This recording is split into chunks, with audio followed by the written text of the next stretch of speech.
Hello friend, welcome to the channel pharmacy dictionary. हमारे आज के मेडिसिन रिव्यू सीरीज में मैं एक ऐसे टैबलेट के बारे में बात करने वाला हूं जो कि आपके शरीर में अगर कहीं पे कोई दर्द हो रहा है, माइनर से मॉडरेट दर्द, तो उसको कम करने का काम करता है। यानी कि एक एनाल्जेसिक ड्रग है। एनाल्जेसिक ड्रग, एनाल्जेसिक टैबलेट, दर्द निवारक दवाइयां ऐसी दवाइयां होती हैं जो असल में पेन को पूरी तरह से खत्म नहीं करती। हमको क्या लगता है कि मुझे कहीं पर कोई दर्द हो रहा है, मैं कोई टैबलेट लेता हूं तो ये दर्द को पूरा खत्म कर देता है, लेकिन यकीन करिए ये हकीकत में ऐसा बिल्कुल नहीं करता। ये केवल पेन के परसेप्शन को, सेंसेशन को, या तो उसके रिस्पॉन्सिबल फैक्टर्स को जो कि उस पेन को जनरेट कर रहे हैं उसको सप्रेस करता है। एक्चुअल कॉज ऑफ पेन को आप पूरी तरह से जीरो नहीं कर सकते।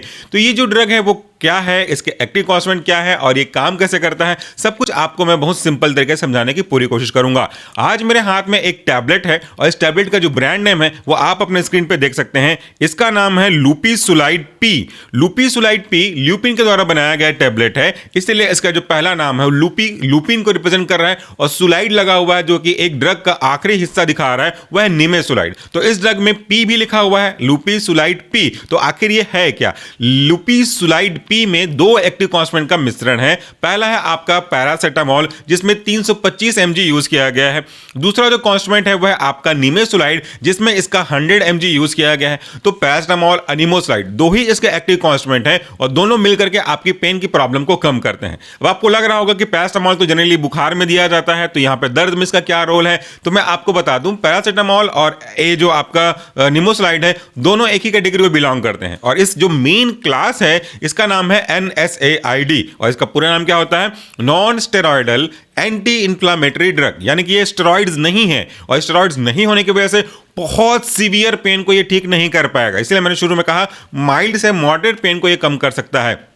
तो NSAID ड्रग के अंदर ये कहां से आ गया पैरासिटामोल? पैरासिटामोल चौथी कैटेगरी में इंक्लूड होती है जिसके अंदर बहुत अच्छी बुखार को कम करने की प्रॉपर्टी, थोड़ा थोड़ा पेन को कम करने की प्रॉपर्टी और बहुत कम नॉमिनल इन्फ्लेमेशन को कम करने की प्रॉपर्टी होती है। जबकि निमेसुलाइड इसी कैटेगरी का एक ऐसा ड्रग है जो पेन को काफी अच्छे तरीके से मैनेज करता है। तो अगर हम दो ऐसे ड्रग को जिनके नेचर एक जैसे हैं दोनों को आपस में कंबाइन कर दें तो दोनों अपना अपना इंडिविजुअल इफेक्ट जो देते, अगर अलग अलग लेते तो उसकी तुलना में दोनों को मर्ज कर देने पे ज्यादा असर देखने को मिलता है।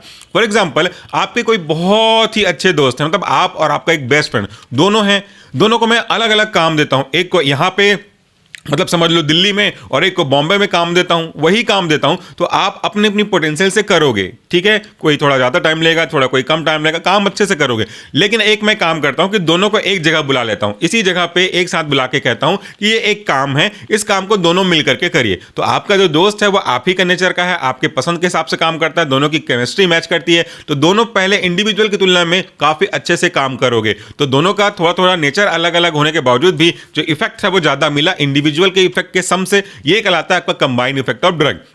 इसे हम सिनर्जिस्टिक इफेक्ट भी कहते हैं। इसी तरीके से पैरासिटामोल और आपका कैफीन, अगर आप सर दर्द के बारे में बात करोगे तो इस तरह से पैरासिटामोल और निमेसुलाइड अगर हम इसके बारे में बात करें तो और भी कई एग्जांपल हैं जो पैरासिटामोल के साथ डाइक्लोफेनेक को मर्ज कर दिया जाता है। तो ऐसे बहुत सारे कंबाइंड इफेक्ट ऑफ ड्रग के बारे में आपको देखने को मिलेगा। चलिए ओवर हम बात कर लेते हैं पेन के बारे में। ये तो समझ में आ गया कि ये पेन को ठीक करता है, लेकिन क्या आपने कभी ये जानने की कोशिश करी है कि पेन आखिर होता क्यों है? क्योंकि अगर हम ये समझ जाएंगे तो ऑटोमेटिकली प्रॉब्लम समझ में आ जाएगा। देखिए, पेन को शुरू होने के पीछे एक केमिकल रिएक्शन से होकर गुजरना पड़ता है, एक केमिकल पाथवे से होकर गुजरना पड़ता है। कभी भी कहीं भी कोई चोट लगती है तो वहां पे सबसे पहले उस सेल के सरफेस पे एराकिडोनिक एसिड बनना स्टार्ट हो जाता है।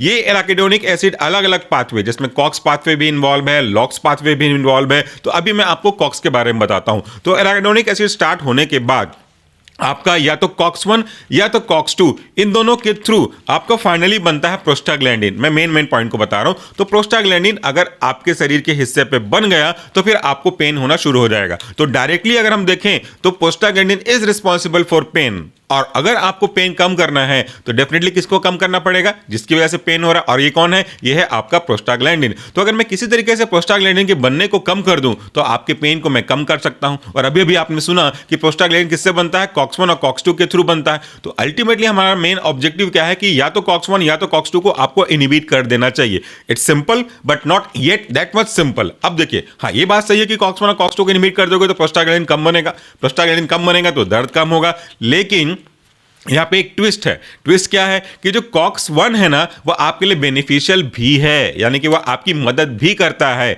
जैसे अगर आप कुछ खाते हो तो पेट में एसिड बनता है, ये एसिड अंदर के वॉल को टच करेगा तो अल्सर हो जाएगा। तो ये कॉक्स 1 क्या करेगा, वो कॉक्स 1 एक प्रोटेक्टिव लेयर बना देता है जिससे एसिड के अटैक से आपके अंदर के पार्ट को बचाया जा सके। तो कॉक्स 1 ने ये काम किया। लेकिन अगर आप कॉक्स 1 को खत्म कर देते हो, इनहिबिट कर देते हो, तो कॉक्स 1 की वजह से जो प्रोटेक्टिव लेयर बन रहा था वो भी तो कम हो जाएगा। और लगातार लंबे समय तक यूज करने की वजह से, एक ही दिन में तो कुछ नहीं होगा, लगातार समय से यूज करने पे वो प्रोटेक्टिव लेयर खत्म हो जाएगा और ऐसे सीधा टच करेगा तो अंदरूनी सतह पे तो आपका अल्सर हो जाएगा। इसलिए हमारी कोशिश रहती है कि कॉक्स 1 को ज्यादा छेड़ा ना जाए। अब हम बात कर लेते हैं कि इनके कैटेगरी के क्लासिफिकेशन के अकॉर्डिंगली। तो निमोसाइड का कैटेगरी का बताता हूं। निमोसाइड का कैटेगरी आता है प्रेफरेंशियल कॉक्स 2 इनहिबिटर।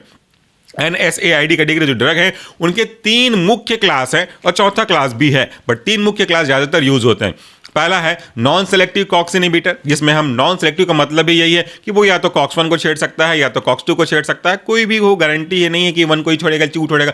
जैसे मान लो मैं 5th सेमेस्टर में किसी को भेजता हूं, किसी प्यून को या किसी भैया को भेजता हूं कि 5th सेमेस्टर से किसी को बुला के लेके आओ, तो वो मैंने नॉन सेलेक्टिव नाम नहीं बताया, वो किसी को भी बुला के ला सकता है। मेल फीमेल, बच्चा बच्ची, किसी को भी उठा के लेके आ सकता है। ये नॉन सेलेक्टिव हुआ।